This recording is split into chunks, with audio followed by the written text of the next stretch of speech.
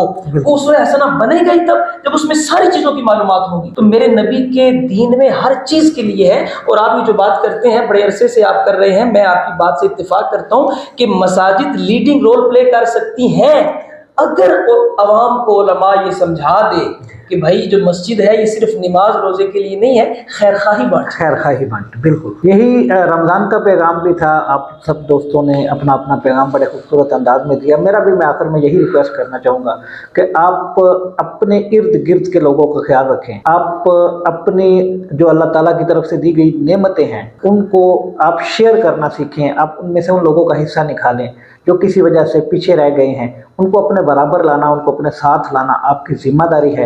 اور رمضان کا پیغام بھی یہی ہے کہ اگر آپ اس روزے کی حالت کے باوجود ان لوگوں کا احساس نہیں کر پا رہے تو آپ پھر صرف فاقہ کر رہے ہیں, آپ روزہ نہیں رکھ رہے. درست فرمایا بالکل. ماشاء اللہ جی, جزاک اللہ. منوی صاحب کے اسی سوال کو بڑھاتے ہوئے کہ میں نے اسی رمضان میں گزشتہ دنوں میں نے ایک کالم بھی لکھا جس کا ٹائٹل تھا رمضان دے وچ راشن ونڈن والو. رمضان دے وچ راشن ونڈن والو عیدوں بعد بھی بھوک لگ رہی ہے. واہ جی واہ, کیا بات ہے, کیا بات ہے, درست کہا جی آپ. اسی حوالے سے اسی پوائنٹ کو نوی صاحب تھوڑا سا آگے لے کر چلیں کہ عید کے بعد بھی بھوک لگتی ہے. صرف رمضان میں نہیں کہ ہم رمضان میں راشن دیتے ہیں, سال بعد پھر رمضان آتا ہے ہم راشن دیتے ہیں, پیچھے ہٹ جاتے ہیں. کیا عید کے بعد دوبارہ بھوک نہیں لگتی؟ میر صاحب اس کے حوالے سے میں اپنے کچھ خیالات آپ سے شیئر کرنا چاہوں گا کہ اس میں ہماری بدقسمتی یہ ہے کہ ہم یہ سمجھتے ہیں کہ جن لوگوں کو ہم نے کچھ اللہ کی طرف سے دیے ہوئے مال میں سے دینا ہے وہ یا تو بچے ہیں یا نہ سمجھ ہیں. ہم کوشش کرتے ہیں ان کو 1000-2000 سے زیادہ کی رقم نہ دیں. جبکہ کوئی بھی آپ صدقہ کر رہے ہیں, زکوٰۃ کر رہے ہیں تو اس کا طریقہ کار آپ کو بتا دیا گیا ہے کہ آپ نے اپنے گھر سے شروع کرنا ہے, عزیز و اقارب سے شروع کرنا ہے, اہل محلہ سے کرنا ہے. اور اس کے حوالے سے بھی بتایا گیا ہے کہ آپ نے جس طریقے سے بھی کرنا ہے مستحق کو تلاش کرنا ہے, اور تلاش کرنے کے بعد اس کی ضرورت کو پورا کرنا ہے. اب آپ کی زکوٰۃ بنی ہے 2.5 لاکھ روپے. معاشرے میں تبدیلی کس طریقے سے ہوتی ہے؟ 2.5 لاکھ روپے میں آپ کا سگا بھائی ہے, بھتیجا ہے, بھائی ہے, پڑوسی ہے, جس کو آپ سمجھتے ہیں کہ یہ حقیقی مستحق ہے اور کسی ضرور مسئلے کی وجہ سے پیچھے رہ گیا ہے. اب اس کو روزگار فراہم کر دیتے ہیں, اور روزگار فراہم کرنے کے بعد اس کو پاؤں پہ کھڑا کر دیتے ہیں. اگلے سال اس کے ساتھ 3 4 5 لوگ تو گھر کے لوگ منسلک ہیں. وہ 5 لوگ تو کم از کم اس فہرست سے نکل گئے کہ وہ اپنا رزق کمانے کے قابل ہو گئے, جبکہ اللہ تعالیٰ نے آپ کو عطا کیا ہوا ہے. آپ اگلے سال پھر زکوٰۃ دینے کے قابل ہیں. اسی طریقے سے اگر آپ ہر سال ایک فیملی کو اپنے ہی خاندان, اپنے ہی گھر اور اپنے ارد گرد سے اٹھاتے ہیں, اٹھا کے ان کو باعزت روزگار فراہم کرتے ہیں, اور ہمیشہ کے لیے اس کو آپ مچھلی دینے کی بجائے کانٹا فراہم کر دیتے ہیں, اور وہ معاشرے کے باعزت افراد میں شمار ہونا شروع ہو جاتے ہیں. تو اگر زندگی میں 25 30 10 15 لوگوں کو, 10 15 خاندانوں کو ایک فرد اس سطح غربت سے نکال کے باعزت روزگار دے سکتا ہے, تو ہم سب لوگ اپنا اگر اس طریقے سے کردار ادا کریں تو زکوٰۃ کے مقاصد بھی پورے ہو جاتے ہیں, اور کوئی وجہ نہیں ہے کہ ہمارا معاشرہ مستقل بہتری کی طرف نہ جائے, اور یہاں سے ہمارا یہ جتنا غربت کا سلسلہ ہے یہ تیزی سے کم نہ ہو جائے. میں یہاں پہ ایک چھوٹی سی بات عرض کروں گا, ایڈ کروں گا. آپ نے بڑی خوبصورت بات کی, لیکن چونکہ میرا تعلق دینی تعلیم سے بھی ہے تو میں یہاں پہ آپ کی بات کو ہی آگے بڑھاتے ہوئے چھوٹی سی بات عرض کروں گا. انہوں نے بہت خوبصورت بات کی کہ جب آپ زکوٰۃ دیں تو اپنے بھائیوں کا, بہنوں کا خیال رکھیں. ایک بات ذہن میں رکھیے گا کہ زکوٰۃ صرف آپ اپنے والدین کو اور اپنی اولاد کو نہیں دے سکتے بس, یعنی کہ اوپر اور نیچے. بالکل اپنے ماں کو آپ زکوٰۃ نہیں دے سکتے, اپنے باپ کو آپ زکوٰۃ نہیں دے سکتے, اپنے بیٹے کو یا بیٹی کو آپ زکوٰۃ نہیں دے سکتے بس. اس کے علاوہ آپ اپنے بھائی کو زکوٰۃ دے سکتے ہیں, آپ اپنی بہن کو زکوٰۃ دے سکتے ہیں, آپ اپنے بھانجے بھانجی کو زکوٰۃ دے سکتے ہیں, بھتیجے کو زکوٰۃ دے صاحب میں آپ کو نا ایک واقعہ بتانا چاہوں گا کہ کچھ عرصہ پہلے نا ہمارے پاس ایک دوست تھے, ان کا کوئی ایکسیڈنٹ ہوا اور وہ مسائل کا شکار ہو گئے. اب ان کے بچے نے ایجوکیشن ان کی کافی خوش قسمتی کے ساتھ وہ گریجویشن لیول پہ چلا گیا. انہوں نے ہمارے ساتھ رابطہ کیا کہ یار اگر میرے سارے خاندان کے مسائل حل ہو جاتے ہیں, اگر آپ میرے بچے کو کسی عرب ملک تک بھجوا دیں, وہاں پہ اس کا روزگار لگ. تو ہم نے اپنے طور پہ کوشش کی. اب ان کے سگے بھائی کی زکوٰۃ تقریباً 27.5 لاکھ روپے تھی. اچھا, کیا بات. اب ہم نے ان کے پاس رابطہ کیا اور رابطہ کرنے کے بعد ان کو عرض کی کہ حضور آپ اس زکوٰۃ میں سے 5-6 لاکھ روپے ہمیں فراہم کر دیں, آپ کے ہی سگے بھائی ہیں, ان کے بچے کو ہم نے باہر بھجوانا ہے. گڈ. تو انہوں نے کہا کہ نہیں میں ایسا نہیں کر سکتا, میں زیادہ سے زیادہ کر سکتا ہوں تو 50,000 روپے دے سکتا ہوں, اس سے زیادہ نہیں دے سکتا کیونکہ میں نے اپنی کچھ ترتیب لگائی ہوئی ہے. تو ہم نے ان کو بار بار یہ درخواست کی کہ حضور یہ آپ کا ہی فرض ہے, آپ اپنی ذمہ داری کو پورے کریں, اپنے پیسوں میں سے نہ دیں, صرف زکوٰۃ کے پیسوں میں سے اپنے بھائی کے بچے کو. خدا کے بندے تو ہیں, ہزاروں بنوں میں پھرتے ہیں. یقین کریں ہم نے ان کی بہت ریکویسٹ کی, ان کو سمجھانے کی کوشش کی, لیکن وہ 50,000 سے زیادہ ایگری نہ ہوئے. پھر ہم نے 50,000 بھی چھوڑ دیا, اور اس کے بعد پھر مختلف طریقوں سے کام کر کے ہم نے جس طریقے سے بھی بھیجا اس بچے کو باہر بھجوا دیا. اور آج الحمدللہ وہ تقریباً 1.5-2 لاکھ روپے ماہانہ کما کے اس نے اپنی ساری فیملی, پچھلے بہن بھائیوں کو سب کو اچھے طریقے سے ڈیولپ کیا. جی آپ کی بڑی اچھی ٹیکنیک ہے, آپ کی بڑی اچھی سوچ ہے کہ میں اس میں آپ کو اپریسیشن دیتا ہوں. اللہ پاک آپ کو مزید کامیابیاں. اور میں آپ میرے چھوٹے بھائی بھی ہیں اور آپ معاشرے کا ایک لیڈنگ رول بھی پلے کر رہے ہیں. میں آپ سے یہی ریکویسٹ کرنا چاہوں گا کہ معاشرے کے اندر آسانیاں فراہم کرنے کے لیے آپ جو اپنا کردار ادا کر رہے ہیں اس کو جاری رکھیں.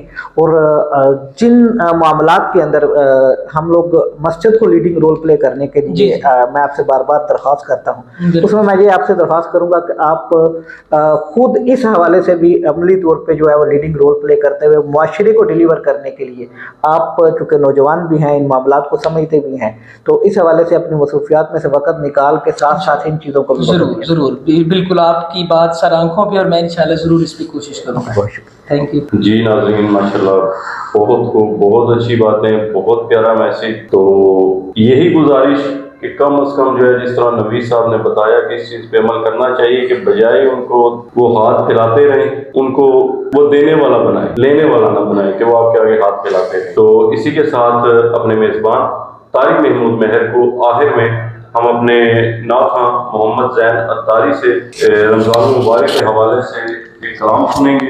اسی کے ساتھ میرا پروگرام آج کا الوداعی پروگرام اختتام پذیر. اسی کے ساتھ اپنے میزبان طارق محمود مہر کو کل تک کے لیے اجازت دیجیے.